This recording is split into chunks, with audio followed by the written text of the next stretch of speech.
안녕하세요. 영어 컨설턴트 비키입니다. 컨설팅 하다 보면 정말 자주 듣는 말이 딱 한 가지가 있는데요. 거의 똑같은 문장으로 제가 이 말을 들어요. 선생님, 우리 아이가 책은 곧잘 읽어요. 챕터북도 혼자 읽고요. 근데 글 쓰는 거 보면 이게 뭘 알고 쓰는 건지 모르겠어요. 스펠링도 틀리고 문법이 막 엉망진창이고 그냥 소리 나는 대로 막 써놓은 거예요. 라고 말이죠. 부모님들이 이 말을 하실 때 표정이 다 비슷합니다. 당황스러움에 어쩔 줄 몰라 하시죠. 읽는데 왜 못 쓰지? 오늘 이 질문에 답해 드리도록 할게요. 결론부터 말씀을 드리자면 읽기와 쓰기는 뇌에서 같은 회로가 아닙니다. 그래서 읽는다고 자동으로 써지지는 않아요.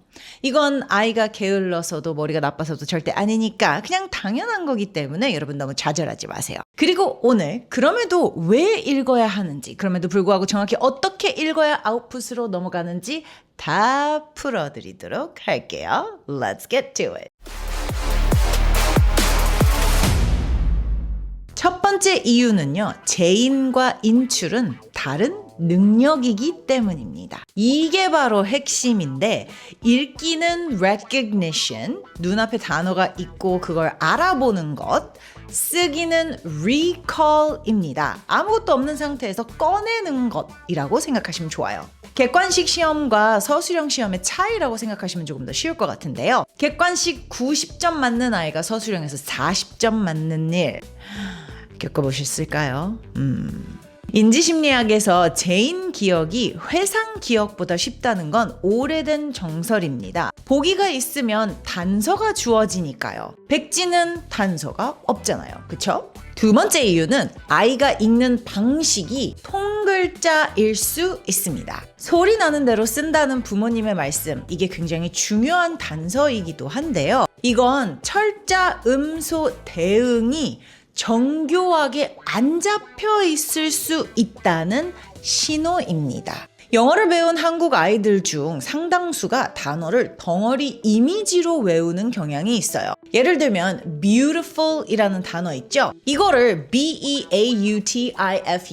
분해해서 처리하는 게 아니라 beautiful, 그냥 그 모양으로 읽는다는 거죠. 그리고 그렇게 인지를 한다는 거예요. 이러면 읽을 때는 통과합니다. 모양을 알아보니까요. 그런데 쓸 때는 무너질 수밖에 없죠. 모양을 재생산해야 하는데 구성 규칙을 모르니까 소리에 의존하게 되는데요. 그래서 beautiful이 beautiful이 될 수밖에 없어요. 아주 유명한 읽기 발달 이론에 따르면 능숙한 읽기는 철자와 음운이 결합된 정교한 표상의 기억에 자리 잡을 때 완성이 된다고 합니다. 이 mapping이 얕으면 읽기는 되는데 철자는 안 되는 거죠. 세 번째 이유는 이해했다는 착각인데요. 술술 읽히면 아는 것처럼 느낄 수 있어요. 근데 술술 읽히는 건 처리 유창성이지 이해는 아니거든요. 이건 아이만의 문제가 절대 아니에요. 성인 학습자도 똑같아요. 원서 술술 넘기고 덮고 나면 뭐가 기억에 남죠? 뭘 기억해내실 수 있죠? You might want to think about that. 그런데 왜 여전히 읽어야 할까요? 사실 여기까지 들으시면 그럼 읽기 필요 없는 거 아니야? 싶으실 수도 있어요. 그렇지 않아요? 근데 정반대입니다. 읽기는 아웃풋의 원료를 공급하는 유일한 통로예요. 문제는 읽기가 아니라 읽는 방법이에요. 단어장으로 외운 단어와 책에서 만난 단어는 뇌에 다르게 저장이 됩니다. 단어장 단어는 번역상, 그 pair이거든요. reluctant는 꺼리다. 책에서 만난 단어는 상황과 함께 저장이 되죠. 누가 어떤 순간에 어떤 감정으로 그 단어를 썼는지가 붙어있기 때문이에요. 아웃풋에서 필요한 건 바로 이 후자입니다. 왜냐하면 쓰기는 이 상황에 이 단어가 맞나를 판단하는 작업이거든요. 나기, 허먼 앤 앤더슨의 연구는 학습자가 읽기 중 우연적 노출만으로 단어의 의미를 습득한다는 것을 보여줍니다. 다만 한 번 만나서 되는 게 아니라 반복 노출이 꼭 필요하다고 해요. 문법은 규칙이 아니라 패턴 감각으로 자리 잡는다. 이 말 들어보셨을까요? 여기서 냉정하게 말씀드릴게요. 한국 학습자들이 문법을 규칙 목록으로 배웁니다. 현재 완료는 have pp 이런 식으로 말이죠. 근데 실제 아웃풋 순간에 뇌가 그 규칙을 꺼내 대조할 시간이 없어요. 말할 때는 물론이고 뭐 쓸 때도 마찬가지라고 얘기할 수가 있겠죠. 읽기가 하는 일은 같은 구조를 수백 번 다른 옷을 입혀 보여주는 것이라고 생각하시면 좋아요. 그게 쌓이면 이건 좀 이상한데 라는 감각이 생기는 거죠. 이게 실전에 작동하는 유일한 문법입니다. 다양하게 읽어야 하는 이유는 전이 transfer 때문인데요. 한 장르만 읽으면 그 장르의 언어만 생기게 돼요. 판타지만 읽는 아이는 서사는 되는데 설명문을 못 써요. non-fiction만 읽는 아이는 정보 전달은 되는데 감정 표현이 빈약해요. 변이 연습, variation practice라는 개념이 있는데요. 학습 조건을 다양하게 만들면 당장의 수행은 느려지지만 새로운 상황의 전이는 아주 매우 좋아져요. 쉽게 말해 여러 장르를 섞어 읽는 아이가 낯선 주제로 글을 쓸 때 더 잘 쓴다는 얘기죠. 그러면 우리는 어떤 책을 어떻게 골라서 읽어야 할까요? 읽기 연구에서 반복적으로 제시되는 기준이 하나 있는데요. 정독, intensive reading 용은 모르는 단어가 5% 이하, 95% 이상 이해가 되는 정독, 다독은 모르는 단어가 2% 이하, 90% 이상 이해일 때 다독용이라고 얘기할 수 있어요. 쉽게 말해 어른이나 애나 98% 이상 이해가 되는 책이다. 100개의 단어를 셌는데 순서대로 100개의 단어를 셌는데 그 중에서 내가 모르는 단어가 2-3개 정도밖에 나타나지 않는다? 그럼 그 책은 읽어도 된다는 겁니다. 이해가 안 되면 어휘도 문법도 안 들어오기 때문에 그냥 눈만 굴리는 그런 읽기는 안 하시는 게 좋아요.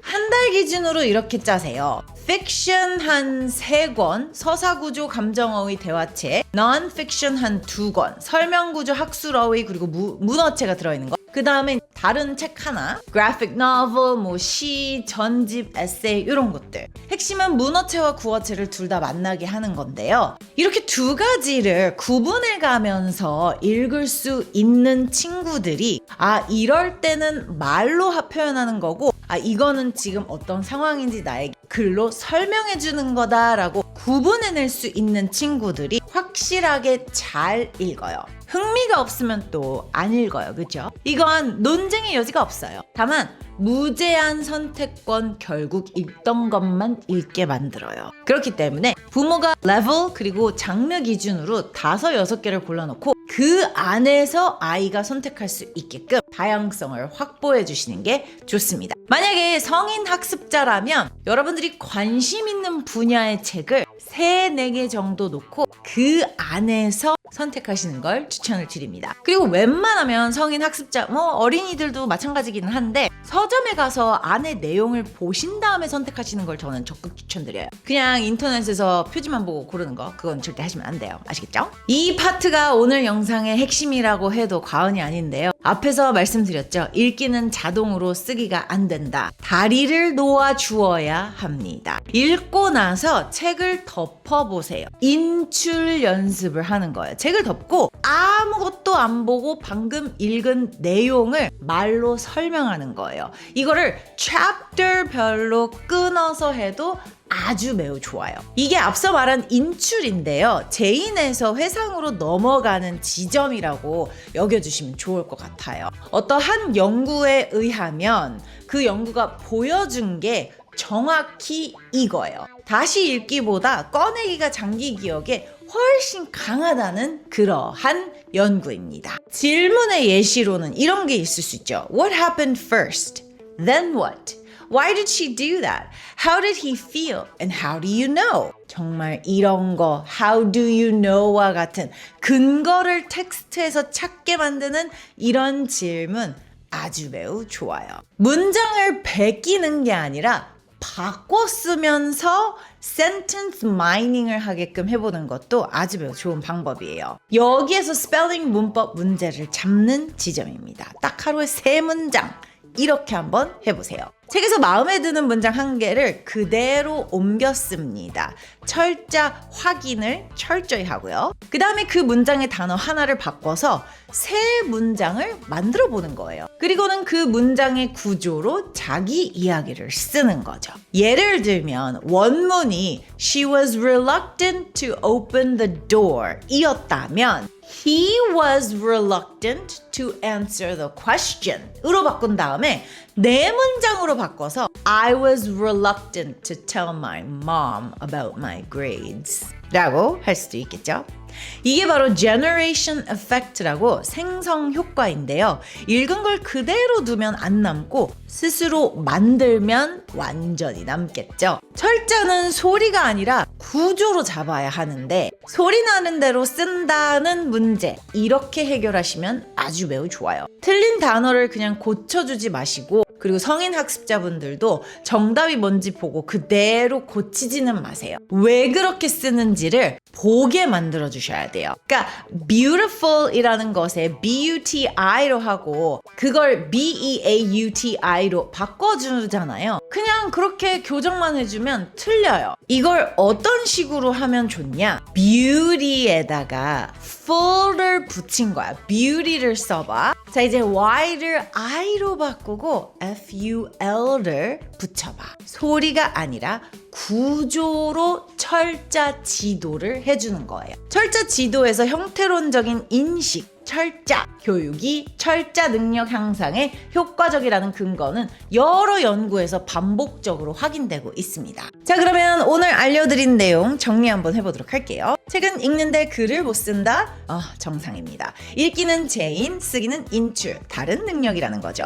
그럼 읽지 말아야 하는가? 그건 또 아닙니다. 읽기는 유일한 원료 공급 원인입니다. 단 이렇게 읽으세요. 95%의 규칙 또는 98%의 규칙, 모르는 단어 100개 중에서 5개 이하, 그거 꼭 기억해 주시고요. 장르 배분, 픽션, non-fiction, 그리고 뭐 에세이, 뭐 narrative 이렇게 덮고 말하기, 제인을 인출로 하루에 3문장씩 바꿔 쓰기, 요거는 생성 효과, 철자는 소리가 아니라 형태소로, 아시겠죠? 읽기만 하면 읽는 사람이 됩니다. 읽고 꺼내면 쓰는 사람이 될 수 있겠죠? 차이는 딱 하나예요. 책을 덮느냐 안 덮느냐, 덮고 말을 하느냐 덮고 쓰느냐. 스스로에게 이런 질문 또는 아이들에게 이런 질문을 한번 해보세요.